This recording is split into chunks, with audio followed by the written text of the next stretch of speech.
What's up, ladies and gentlemen? How are you guys doing tonight? Welcome back to a new episode of Cinetober Season 3. So, this day has kind of been unfortunate. We've actually both been through our own kind of our very own kind of heck. Yes. Not only with the hurricane, but also it's just been kind of a very unfortunate day. Yes, although church was good. Besides that, but because it's been an unfortunate day, we decided that the best way to do the next review is a movie about three unfortunate orphans who have someone who is going after their fortune that their parents left behind. Yes, ladies and gentlemen, we are going to be talking about the lovely Count Olaf in Lemony Snicket's A Series of Unfortunate Events. Now, actually, I'm just going to say this straight up. I love this movie. I really did. And because I love this movie, I do have a great respect for it, but because I'm reading the books, there are some things that I have to pick with this movie. This movie was good. It's got good acting. It's got good sets. But we are going to go into detail about what happens. So if you do not want to know what happens in this movie, you're going to want to leave here in a couple seconds. Otherwise, stay and enjoy. As we try to stay away from Silent Hill and try to avoid our own personal hecks. However, we digress. Okay, so the main thing that I liked about this movie was I liked the people that they chose for the Baudelaire orphans, for Violet. Oh yeah. Klaus and Sonny. I liked who they got for Uncle Monty. I liked who they got for Aunt Josephine. Yeah. I liked who they got for Mr. Poe. Although there was I'm actually glad that they took this perk out. For anyone who's not read the books, Mr. Poe always is coughing, and I'm not talking like every single time he talks. He's always coughing, and I'm kind of glad that they took that out because that was actually very annoying in the first couple books. But yeah, the first movie is based on the first three books: The Bad Beginning, The Reptile Room, and The Wide Window. Right. And I kind of have an issue with the ending. You do? All right. Because the ending of the movie is the ending of the first book, which, and here's where we're going to go into spoilers, and if you haven't read the books as well. The first book ends with actually the marvelous marriage, where Violet is going to be married to Count Olaf, and how she defeats him is by signing in her left hand her name, because if you don't sign your name with your actual handwritten signature, it won't be counted. Yeah. So they did that, and they proved that Count Olaf was doing what he was doing, and he got beaten. Second movie, they found out that he was playing another character, and he got up and left. I can't remember how they beat him in the third book. That's the only thing. But the fact that they switched the ending of the first book to the end of the movie, I don't know why they did it. But one thing I am going to talk about is Jim Carrey as Count Olaf. Now, I love Jim Carrey. I used to impersonate the living heck out of the guy. I used to, and I would love acting like Ace Ventura. I would quote that movie. I would quote that. I would quote The Mask. I love Jim Carrey. I love most of his movies. I really do. And when I first seen Lemony Snicket's A Series of Unfortunate Events, I had no idea what it was. I was like, oh, hey, it's a Jim Carrey movie. Let's go watch that. And I loved it. But after reading the books, Jim Carrey, you can tell he's having fun with this role. Oh, yes. Like he always does. He has fun with this role, and you can tell. The one thing that they did get right about Count Olaf is of how Count Olaf is a really bad actor. Yeah. And it's like when they have him trying to play Stefano, or when they have him being Captain Sham. Oh, I remember how they beat him in the third book now. Okay. Shoot. Back to, in the third book, when they find out that Count Olaf has, when he's Captain Sham, he has a wooden leg. So they're like, well, how the heck is he doing that? And Sonny goes up and just bites the wooden leg, and it falls apart, and you can see his actual foot. That's what it was. But anyways, back to what I was saying. You can like Count Olaf he's an actor, but he's a bad one. Very bad. A really bad one. Yeah. And it's funny because of how good he thinks he is. But like all of his roles are bad. And the thing is, Count Olaf, after reading like the first book, he just like seems like this menacing, tall, evil person. And like Jim Carrey is like, he's Jim Carrey. It's like, and to quote somebody from YouTube, actually the Dom, when he reviewed this movie, he said, "You're not supposed to love Count Olaf. You are supposed to loathe him." And I mean loathe the guy. And like one thing that I am glad that they kind of took out of this movie is like in the books, Count Olaf kind of does have like this pedophilic thing for Violet, and it's like when he says that he's married her, I'm going to take her for our wedding night and stuff like that, and it's disturbing. But like the thing with Jim Carrey though is when he's Count Olaf, you can tell he's trying. Yeah, you can definitely tell he's trying, but he's not menacing enough. No. In the book, when he picks up Sunny, he doesn't just pick her up and holds her.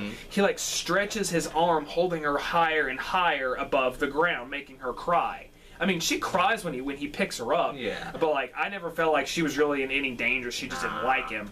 Yeah. Whereas, you know what I said in the book, or when he smacks Klaus in the book, like you can tell like it's different because like in the movie it's just he slaps him, but it's not like a back off. It's not like a get away for. It's just like a.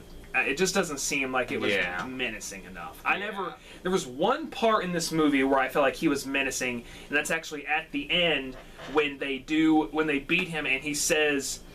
When he looks at everybody, he's like, and there's nothing you can do about it. The way how he spoke, that seemed like that he was, the way how he projected it, that seemed like the real Count Olaf was coming out. But like, there's nothing really wrong with this movie. One thing I did like is the sets. Oh yeah, the sets are good. The sets are really good. Definitely. After reading the book and I see Count Olaf's house and seeing it picturing it in the book and then seeing it in the movie, I was like, okay, yeah, that fits it. Uncle Monty, that was perfect. Oh yeah. They did mess up another thing with Stefano when he first arrives at Uncle Monty's house, and they say, we're not letting you in. He actually plunges a knife into the door, and he says, maybe perhaps that you should reevaluate your whatever. But actually, he doesn't say that. What he says is, I noticed that your sister is missing a toe. Oh. And they're like, "What are you talking about? She has all 9 toes. If you spill what I'm doing, I will cut your sister's toe off." Oh. Well. Yeah. And note, ladies and gentlemen, that I am someone who hasn't read the books, so I'm finding this first time around. Count Olaf is very menacing in the books. Very menacing. I'm like the thing is, like, they got like the tone of the first 3 books. Yeah. Adults are stupid. Oh. So like whenever like the children are smart, so of course, and they know Count Olaf is an actor. So as soon as Stefano shows up to the door, they instantly know it's Count Olaf. Or when they see Captain Sham, Count Olaf, and they're like, "Guys, this is Count Olaf." No, it's not. No, Count Olaf is somewhere else. This is not Count Olaf. And it's always the whole entire thing like, this is Count Olaf. Give us proof. And you figure after they have when I'm reading the books, I'm like, these kids. He follows them everywhere they go. Why have you not picked up on this pattern yet?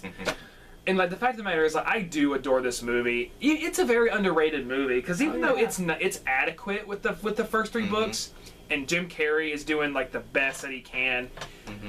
It's not bad. I would even say like, it's a good film. I would give it maybe like a solid.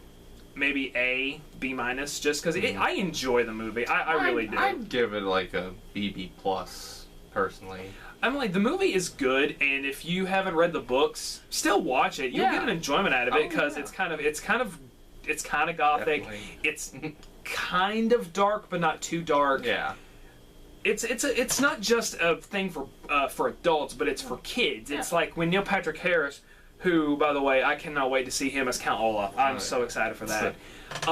He was on a talk show and like, so can my kids watch? And he's like, well, yeah, it's not rated R. He said it's dark, and they even said it's going to be darker, but it's going to be like for kids and everything. And like until then, we got that movie. Yeah. All the acting is done incredibly well. Oh, yeah. I'm still trying to figure out how they got that baby to do what they did because that's the thing with Sunny. She's a smart baby, smarter than for her age. Although I do find it funny that the technology in this universe is kind of weird because they have a car that has a that has a telephone and it's wireless in a car. Which I kind of figure they would. I don't know. Maybe they had that back then. I don't know.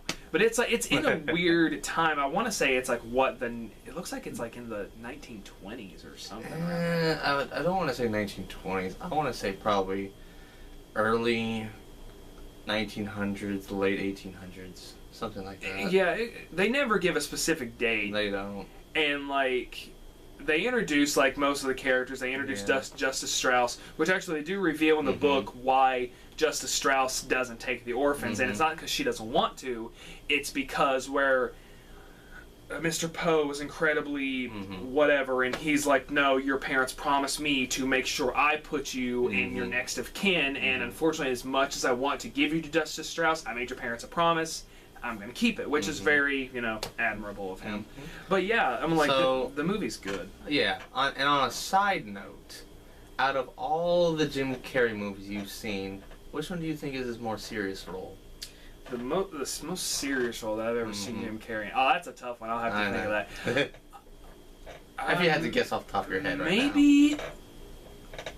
I don't know. I honestly don't know. I've never watched the movie Number 23, but that's a whole other movie. But guys, like, the reason why I chose this movie for Cinetober, it's not scary. It does have some dark elements. It has dark elements, and I was like, you know what? I'm going to review this before the show comes out. I'm so pumped for the show, if you can't tell. But yeah, guys, put in the comments below, what did you think of Lemony Snicket's A Series of Unfortunate Events? Did you like it? Did you hate it? What's your favorite book? Who's your favorite character in the book? Who's your favorite orphan? What do you think about the Netflix show? Put in the comments below, and also hit that like button. Yep, and if you had an unfortunate day with us, well, hit that like and subscribe. Have a good night, guys.